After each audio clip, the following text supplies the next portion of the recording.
out of a small island nation came a man driven by ruthless ambition. At his zenith, he would rule over 70 million people and transform the face of Europe.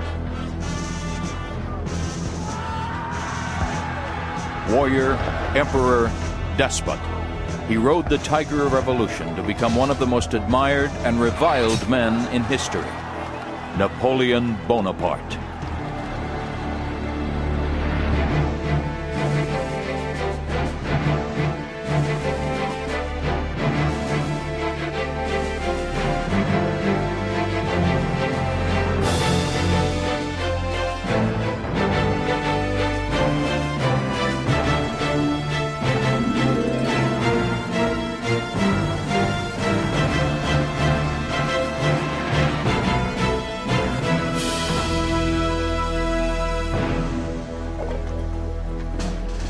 On the morning of June 18, 1815, near the small village of Waterloo in central Belgium, an army prepares for war.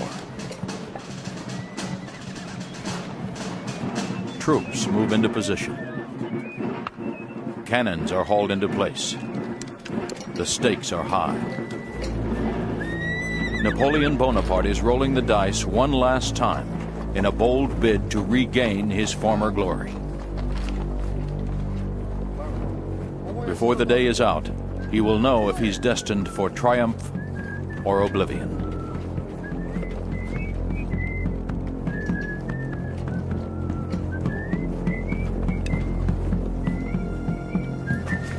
Napoleon's journey to Waterloo began 46 years earlier on the fiercely independent island of Corsica, recently annexed by the French.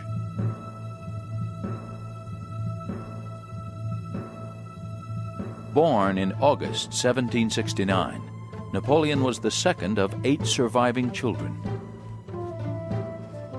As a child, he is shy, moody, and soft-spoken. Still, his parents have high hopes for their young son. In 1799, at age 10, he's enrolled in the French military school at Brienne. There, his schoolmates mock and make fun of his small size and thick Italian accent, a memory that will haunt Napoleon and shape his character in the years to come.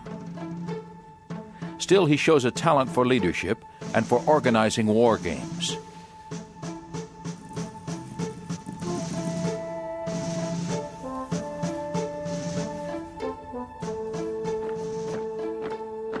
At 15, Napoleon transfers to France's most prestigious military academy, the École Militaire in Paris.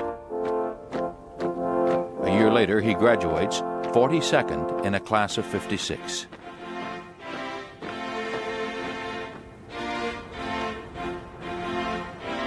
Napoleon is commissioned a second lieutenant in the artillery in September 1785. For an ambitious man, the choice is fortuitous. New advances in weaponry and tactics are about to rewrite history.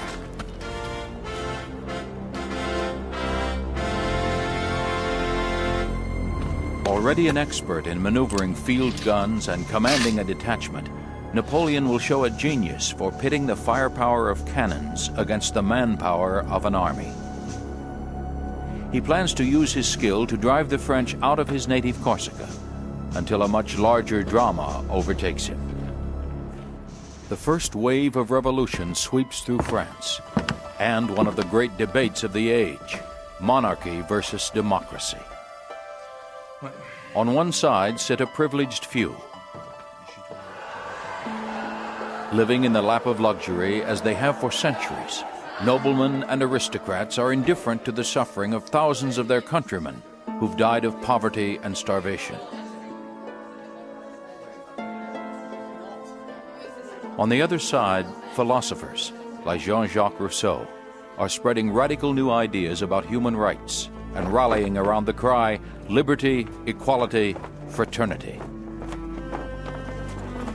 For Napoleon, liberty means freedom for Corsica, equality, the fast track to promotion. But while he embraces the ideals of the revolution, he is no anarchist.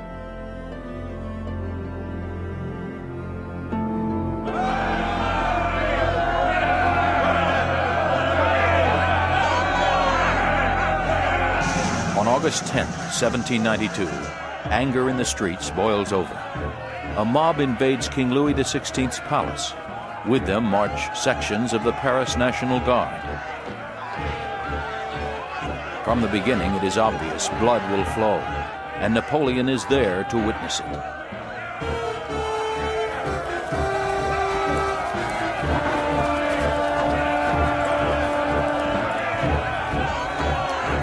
He sees the king's personal Swiss Guard form up to defend the palace. But they are desperately outmanned and outgunned.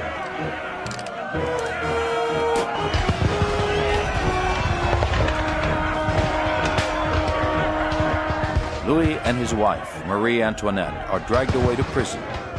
The despised monarchy has come to an end. Now the rebels go berserk.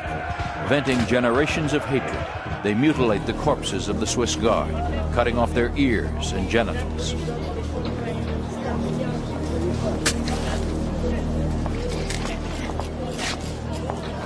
Napoleon is revolted by the butchery, and for the rest of his life, crowds will terrify him. But the worst is yet to come. In 1793, Louis XVI and Marie Antoinette are marched to the guillotine.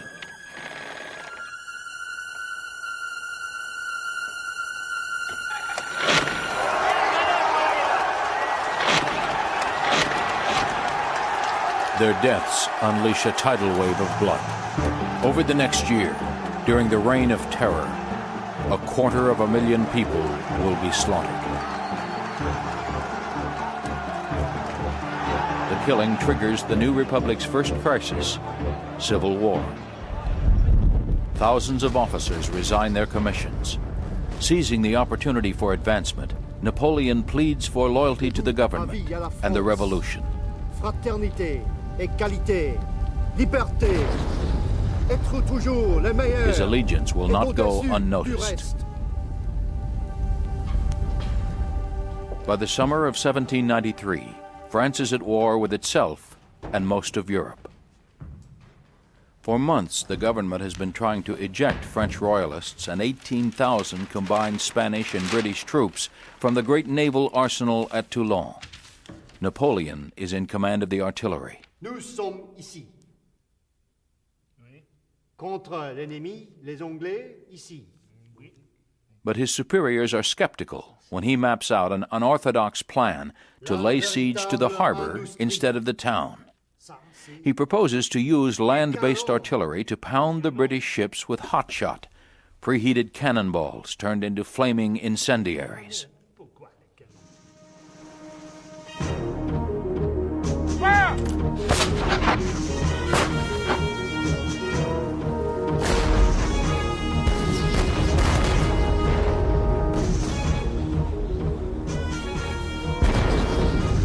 "48 hours later, to save their ships, the British withdraw. The victory earns Napoleon the rank of Brigadier General. He is now 24 years old, with time on his hands.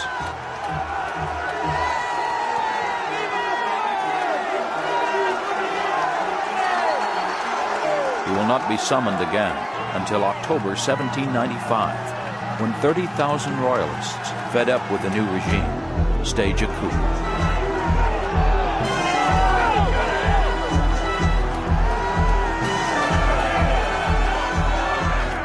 Forewarned of the attempt, Napoleon has ample time to conjure up a surprise for the rebels.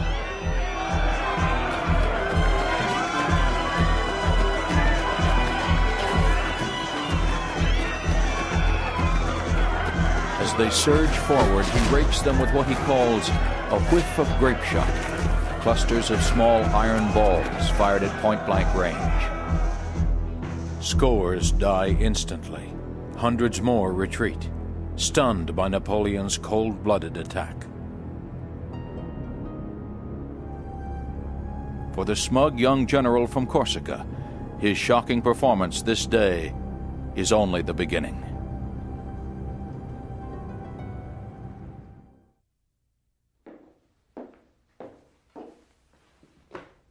By the age of 26, Napoleon Bonaparte has ridden the tide of revolution to the pinnacle of success. Entrez. Now his destiny is about to take another turn. S'il te plaît, papa, je pourrais avoir une épée. Legend has it that one day a young boy came to plead for the sword of his father, an aristocrat who'd gone to the guillotine during the Reign of Terror. With him was his mother, Josephine de Beauharnais. Au-dessus du tout. D'accord? D'accord? Tiens. Merci, mon général.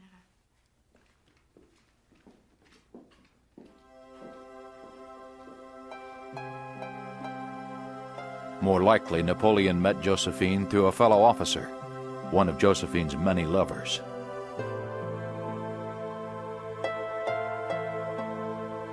Whatever the circumstances, Napoleon is completely smitten. Passionate and worldly, Josephine dazzles him with her elegance and charm.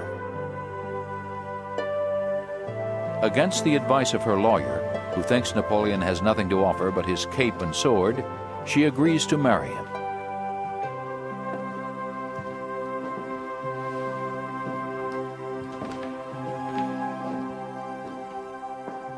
The day doesn't begin well.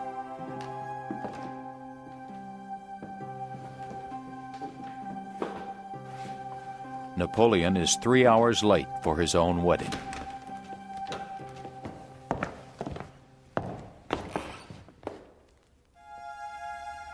Nor does it end well. While making love on their wedding night, Napoleon is bitten in the leg by her lapdog. 2 days later, the general deserts his bride. France is surrounded by enemies. Afraid the spirit of revolution will spread, Britain is spoiling for a fight. In Italy, France is already at war with Austria, who is allied with Russia.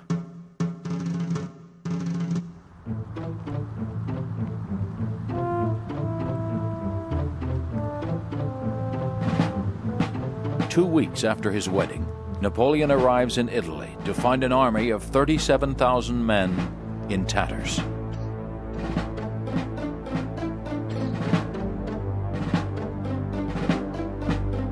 Outnumbered, poorly provisioned, and totally demoralized, his troops need something to raise their spirits. Their new general seems hardly up to the task. He is barely 5 feet 2 inches tall and only 27 years old. Les soldats. But Napoleon is not short on bravado and brains. Je vais vous emmener. He tells them great provinces will be in their power and promises them glory and riches if they defeat Austria. Within hours, his men are on the move.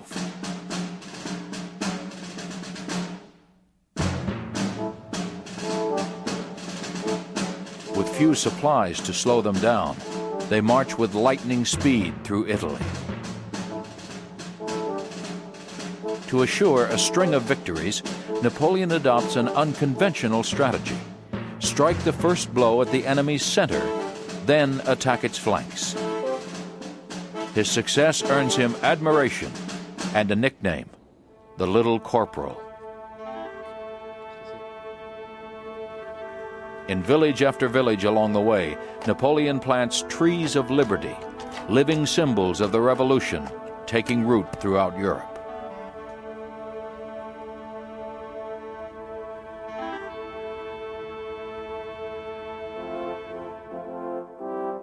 By April 1797, Napoleon has driven the Austrians back to within 75 miles of Vienna and secured an armistice. The peace treaty he negotiates will give France control of thousands of miles of territory from Belgium to Greece. Napoleon has defeated an empire and changed the map of Europe. He has risen to the top of France's ranks. All that's left to conquer is Great Britain. But the task is daunting. The Royal Navy controls the English Channel.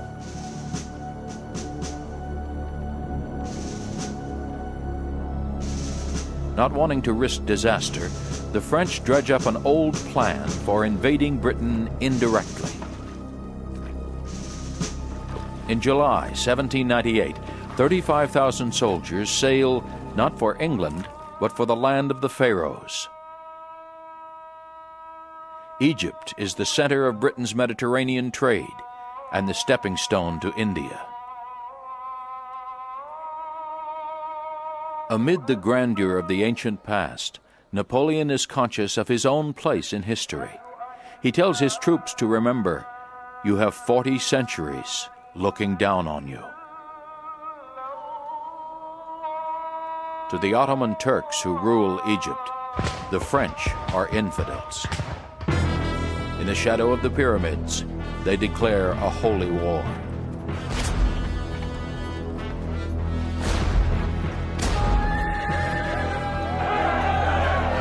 But their outdated tactics are no match for Napoleon's well-disciplined army. While in Egypt, Napoleon had a secret agenda.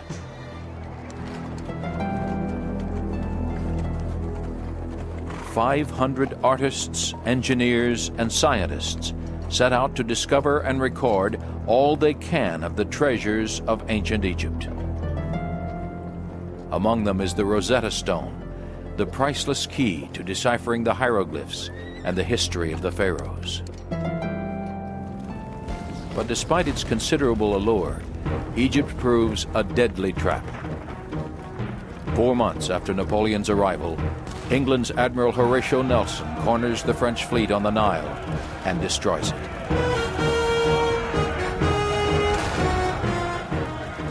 Devastated, homesick, and riddled with bubonic plague, the army is stranded in the desert for another year. Though Napoleon faithfully writes to his wife, rumors reach him that Josephine is having an affair. Worse still, letters to his brother Joseph about the affair are mysteriously leaked to the British press, making him a laughingstock. When Napoleon returns home in October of 1799, he refuses to see his wife. After Josephine begs him, he takes her back. From now on, he'll also take a string of mistresses. Napoleon's first love, Désirée Clary, meets him secretly on his return from Egypt. But she never forgives him for not marrying her, and will soon wed one of his arch-enemies. The famous soprano Giuseppina Grassini wooed Napoleon with her voice rather than her body, and carried his portrait wherever she went. Pauline Ferret was known as Bonaparte's Cleopatra. Napoleon orders her husband, one of his lieutenants, back to Europe so he can live with her in Cairo. Maria Waleska, a Polish countess, disguised herself as a peasant to meet him. At first a reluctant mistress, she would finally bear him a child, his firstborn son. Yet despite his many affairs, no other woman captivates him quite like Josephine. His anguish over her infidelity is only dimmed by the political turmoil that is tearing France apart.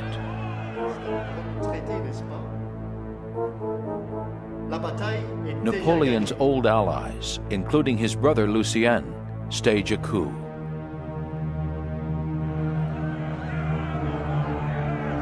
Backed by Napoleon's troops, they seize control of the government without firing a shot.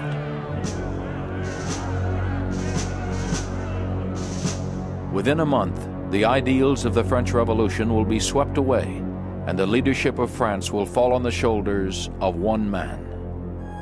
In February 1800, the dictatorship of Napoleon begins. After years of war and regimes riddled with corruption and incompetence, Napoleon's first task is to restore order. He streamlines the government, turning it into an efficient military machine. He straightens out the country's finances by creating the National Bank of France. He simplifies the legal system with a new set of civil laws, the Code Napoléon, regulates virtually every aspect of life. Though not a believer, he reopens the churches, banned during the Revolution. But what the people want most is peace, and France's old rival, Austria, is once again on the move. Hoping for a quick victory, Napoleon leads 40,000 troops over the Alps to Italy for a confrontation.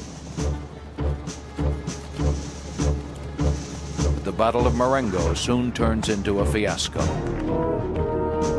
Poor reconnaissance, followed by a surprise attack, catches Napoleon short of 2 divisions, reducing his strength by half.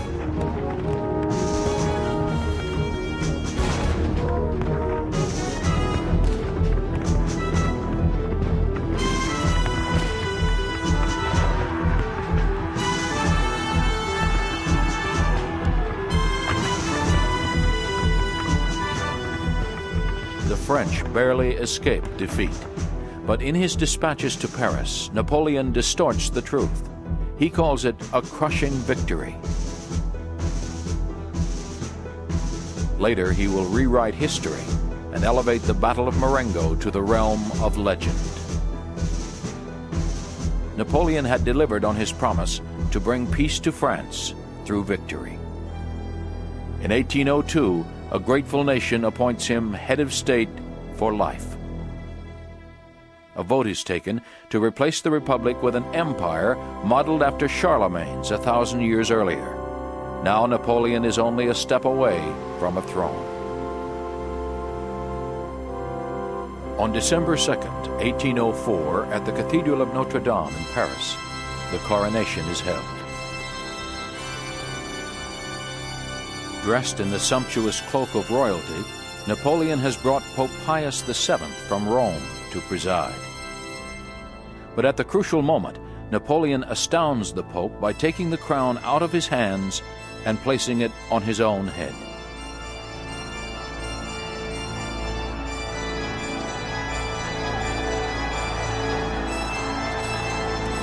Then the Emperor of France makes Josephine his empress.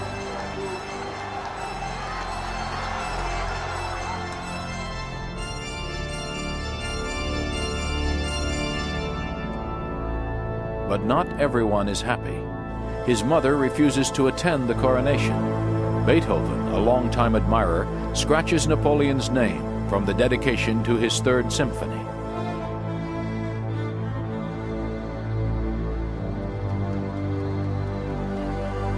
The self-styled Roman emperor is master of all France. But beyond the borders, his enemies still plot against him. In the days ahead, there will be little time to enjoy the throne.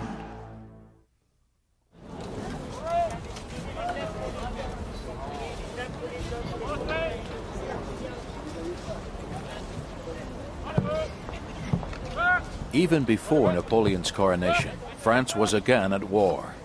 His old enemies, Austria and Russia, were forging a new alliance, backed by British gold. In 1804, Napoleon orders 200,000 troops massed along the French coast. For years, Napoleon has dreamed of a cross-channel invasion. The trick is to get past the formidable British Navy.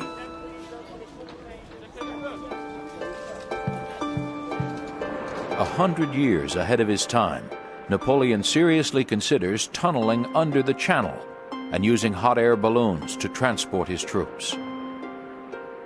He may lose 20,000 men during the crossing, but once ashore, the English will be no match for his army.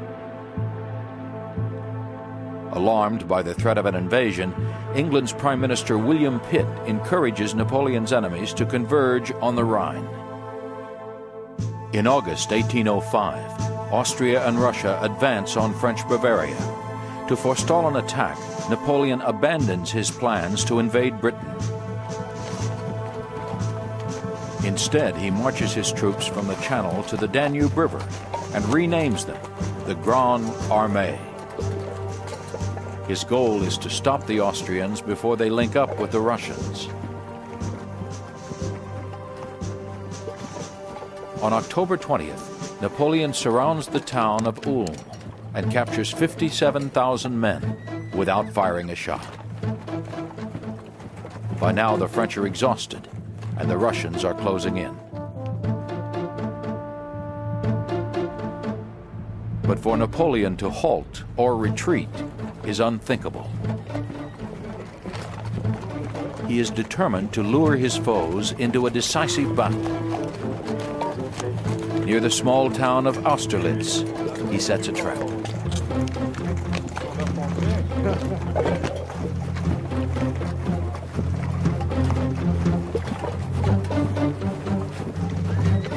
The Russian army, led by Tsar Alexander, and the Austrians, led by Emperor Francis II, descend on the French, believing they are weak and on the run.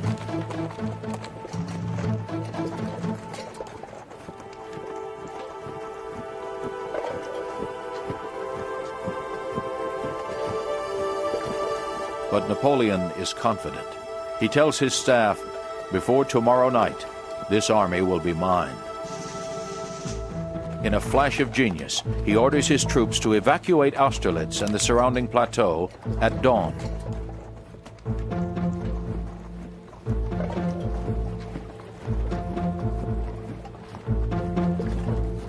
The next day, the centerpiece of his strategy will unfold.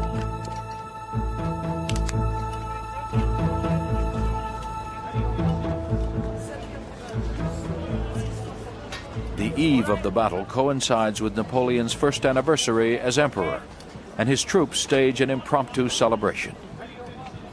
As he moves from outpost to outpost, he greets his men by name, laughs, and tells jokes.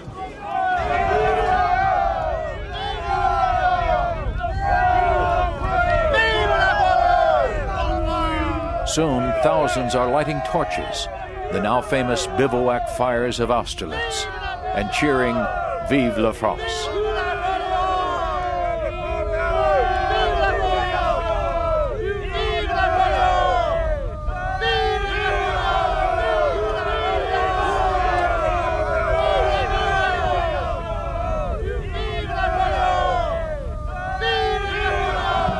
The next morning, a thick mist conceals the opening scene of Napoleon's drama.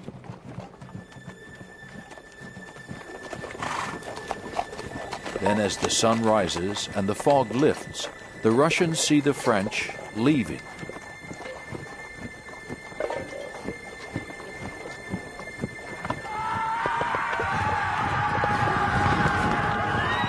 Believing they are in retreat, 25,000 Russian grenadiers charge in pursuit.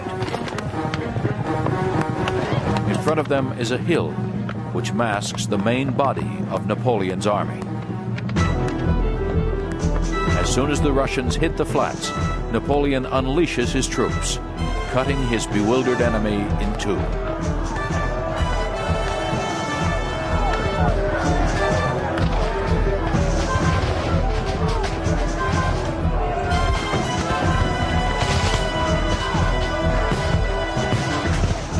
Napoleon crushed a formidable army and a dangerous alliance with one of the most brilliant maneuvers in military history.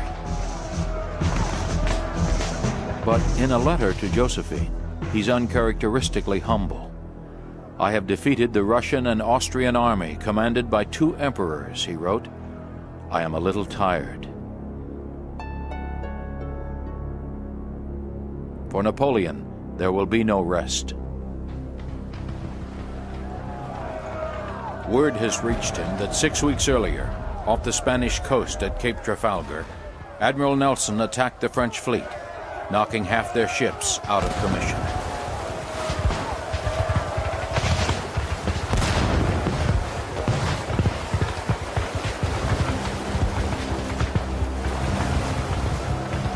Nelson paid for his victory with his life and ended Napoleon's dream of invading England. He will have to settle for the continent. The French Empire now stretches 1,500 miles from the Atlantic Ocean to Central Europe. Ruling it becomes a family business. His brother Joseph is crowned King of Naples and later King of Spain. Louis, King of Holland. Jerome, King of Westphalia in Germany. Each takes Napoleon as his last name, proof of their loyalty to the emperor. Only England remains unconquered. In 1807, Napoleon devises another plan to destroy his neighbor. He puts an embargo on all British goods. But he needs Russia to make it work. Napoleon meets the young Tsar on a raft in the middle of a river. They charm each other. After dinner, they drink tea and discuss politics and philosophy. Napoleon leaves convinced he's made a friend. But enforcing their treaty will now take Napoleon into the very heart of Tsarist Russia.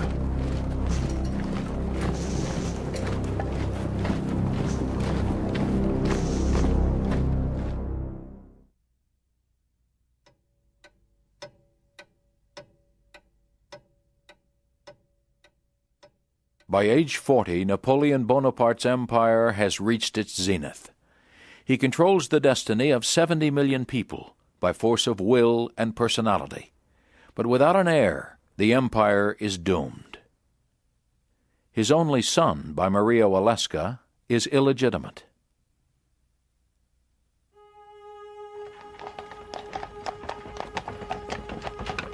His marriage to Josephine has spawned countless rumors of infidelity, but no offspring. Ironically, after 13 years, she loves him more than ever. But after a terrible fall from a balcony years earlier, she's unable to bear children. One evening in the autumn of 1809, Josephine arrives at Fontainebleau to discover the door between her bedroom and her husband's walled up. Josephine is devastated. "I still love you," he says, "but politics has no heart."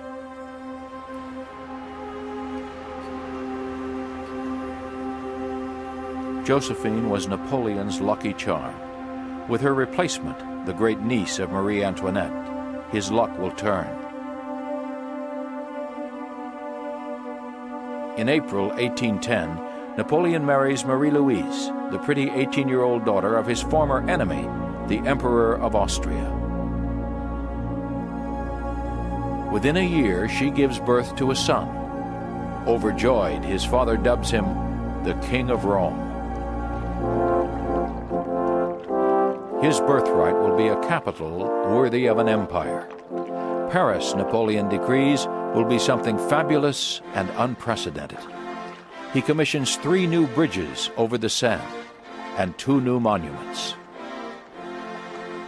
The Arc du Carrousel commemorates the heroic achievements of his Grande Armée.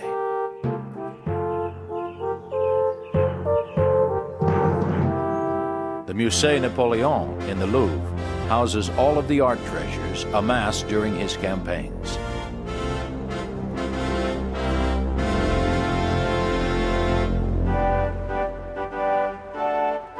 But while Paris glitters, Napoleon's own luster is fading. In a series of paintings, Francisco Goya documents the horrors of French occupation in Spain.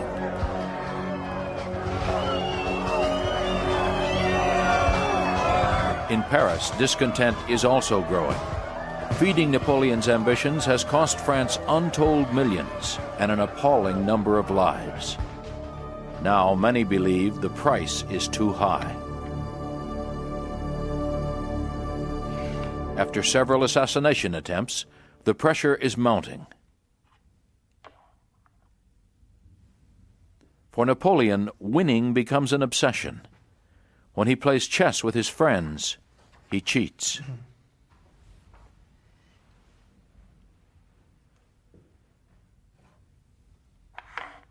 Convinced he's infallible, he'll soon make one of the biggest mistakes of his life.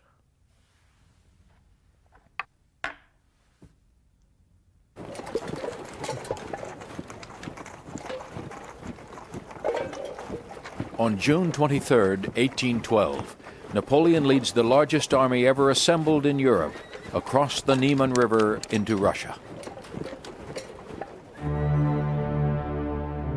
Tsar Alexander has backed out of his agreement to blockade England and is preparing for war. Napoleon plans to dictate the terms of a new deal on the battlefield. 70 miles from Moscow, near the village of Borodino, the Russian army digs in and waits. At dawn on September 7th, 130,000 French troops smash into the Russians.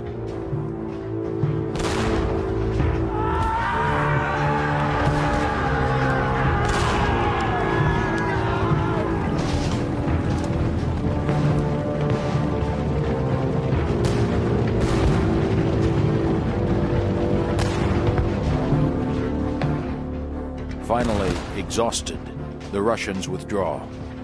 Napoleon has lost 30,000 men and 10 generals. His chief surgeon performs 200 amputations in 24 hours. The price was high, but the road to Moscow is open.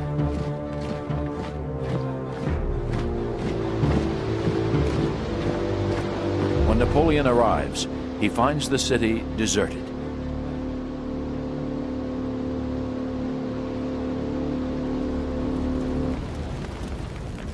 The next day, fire breaks out.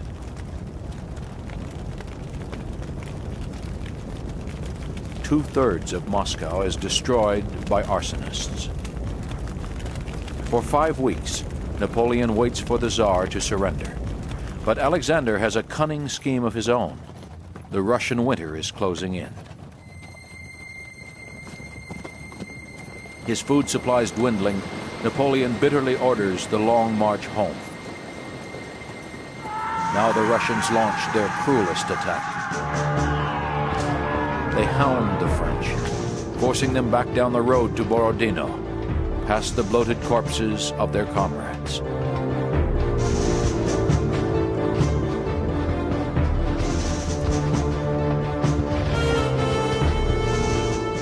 Temperatures plummet to nearly zero. Food runs out. Stragglers freeze and die, while Napoleon rides comfortably in his carriage, eating 3 meals a day.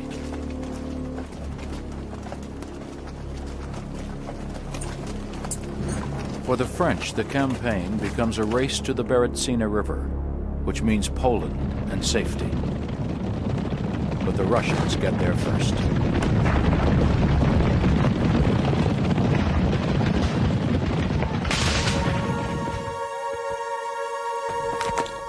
Napoleon will go home, the architect of one of the worst disasters in military history.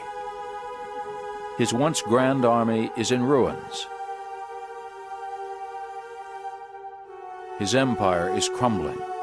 His old enemies declare war. Soon the Allied forces of 5 nations will march into Paris. Napoleon's fate is sealed.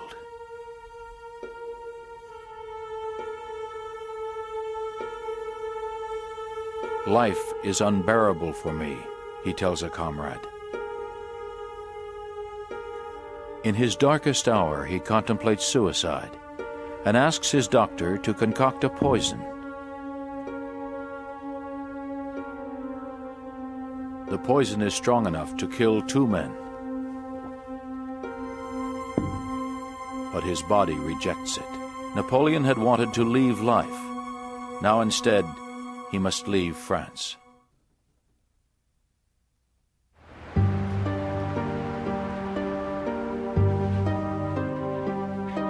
Napoleon conquered Europe and for nearly 2 decades ruled it with an iron fist. Now his enemies will accept nothing less than unconditional surrender.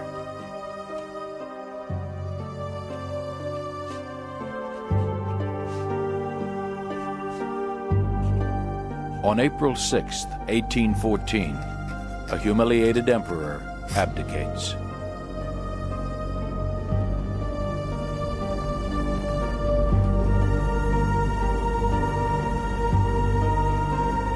2 weeks later, Napoleon leaves Fontainebleau for the last time. 600 loyal troops and 4 cannons will follow him into exile. He is bound for Elba, a small island in the Mediterranean not far from his native Corsica. There he will be mocked as emperor and sovereign.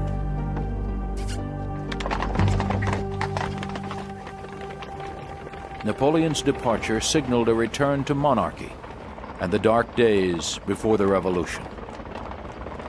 With the stroke of a pen, Louis XVIII restores France to its former borders and abolishes the empire. But for some, there's no turning back. After 10 months on a 38-square-mile island of scrub-covered mountains, Napoleon is getting bored.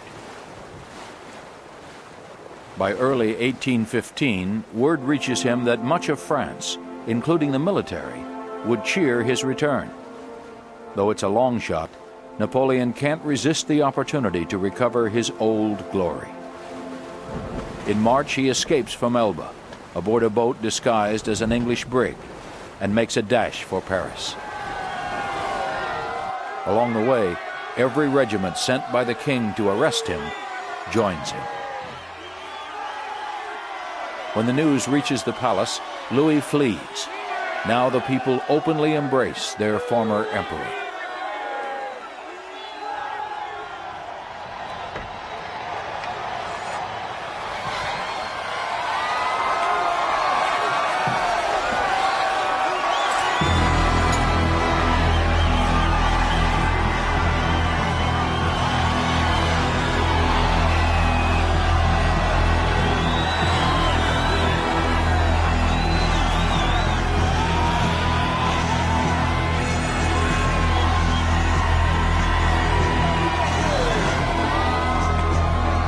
Napoleon promises to save France, to roll back the calendar to the days of the Revolution, to restore liberty, equality, and fraternity.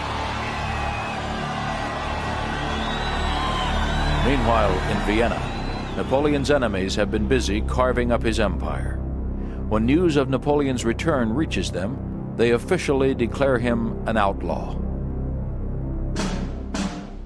Immediately, the Duke of Wellington heads for Belgium to join up with Field Marshal Gebhard Blücher and the Prussians.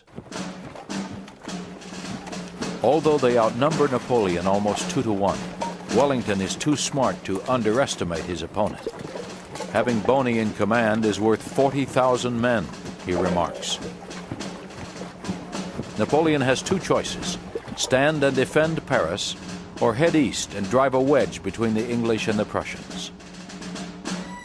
On June 15, 1815, he marches into Belgium.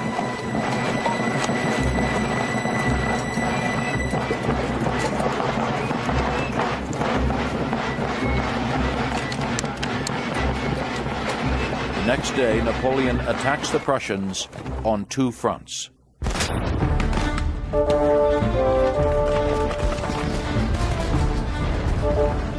For hours, he pounds the enemy.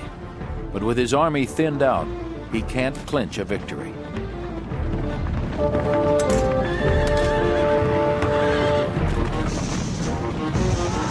Only a last-ditch assault by the elite French Guard drives the Prussians to retreat.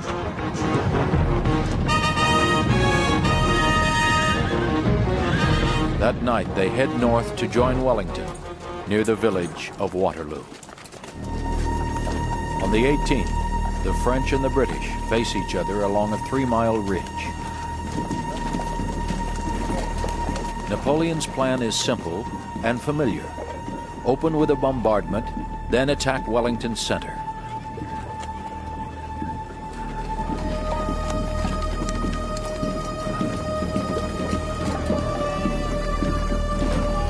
He ranges 4 divisions on the right wing and another 3 on the left. Wellington has taken the high ground, drawing up his forces along the crest of Mont Saint-Jean. He leaves his left flank open, expecting the Prussians to arrive and reinforce him.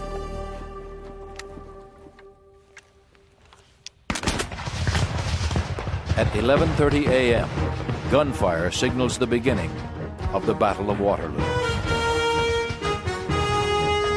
2 hours later, Napoleon launches the main attack.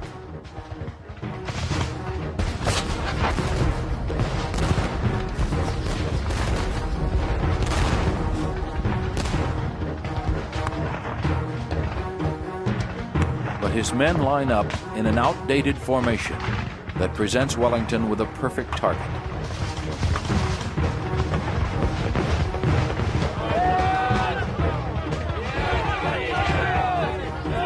5,000 are quickly cut down.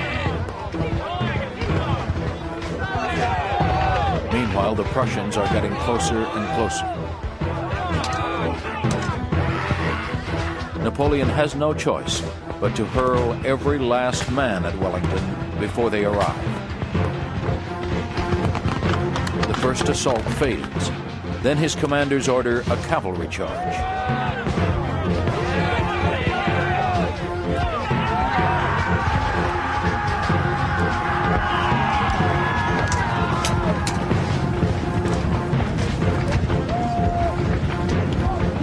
The British form into 20 squares interspersed with cannons.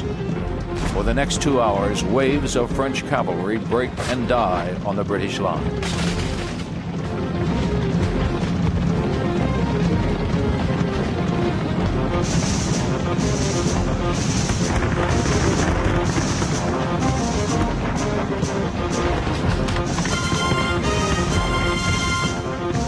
When the first group of Prussians arrives late in the afternoon, they attack Napoleon's right flank with fury. Still, the French fight bravely on, even breaking through Wellington's line before they're repulsed. Then a second group of Prussians appears out of nowhere. As if on cue, Wellington charges down the hill to meet them.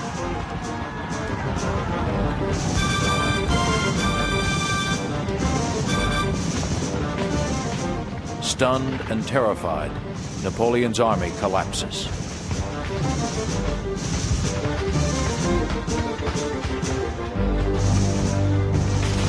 It cost Wellington 20,000 men to win the Battle of Waterloo. It cost Napoleon twice as many to lose it. A month later, he surrendered to the British Navy for his second and final journey into exile. To prevent another escape, the emperor is taken to St. Helena, an island in the Atlantic 1,000 miles away and 1,000 miles from nowhere.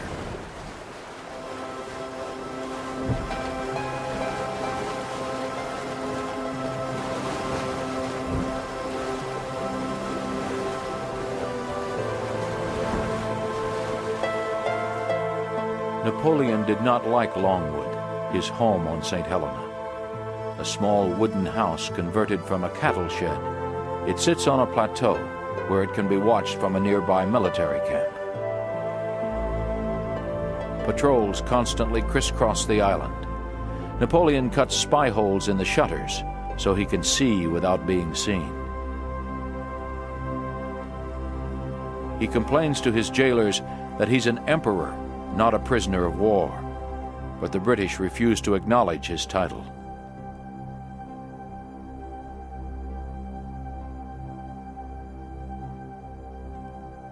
Après la bataille. Après la bataille. To pass the time, he writes his memoirs to his own advantage. He says of his renowned military genius, "I have fought 60 battles, and I have learned nothing that I did not know in the beginning." In the spring of his 6th year on St. Helena, his health deserts him. Racked by razor-sharp pains in his stomach, he dictates his last will and testament. In it, he expresses his wish to be buried on the banks of the Seine, amid the French people he loved so well. He died on May 5th, 1821. According to the autopsy, he died of cancer, but rumor has it he was poisoned by his British servants. Napoleon was buried in a valley on St. Helena. His aides fight over the inscription, and in the end, it's left blank.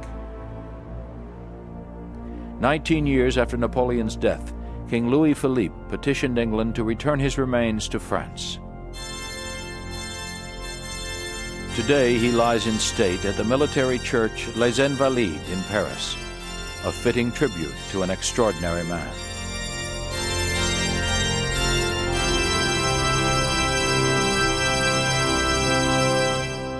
He rose from obscurity to become perhaps the greatest military genius of all time.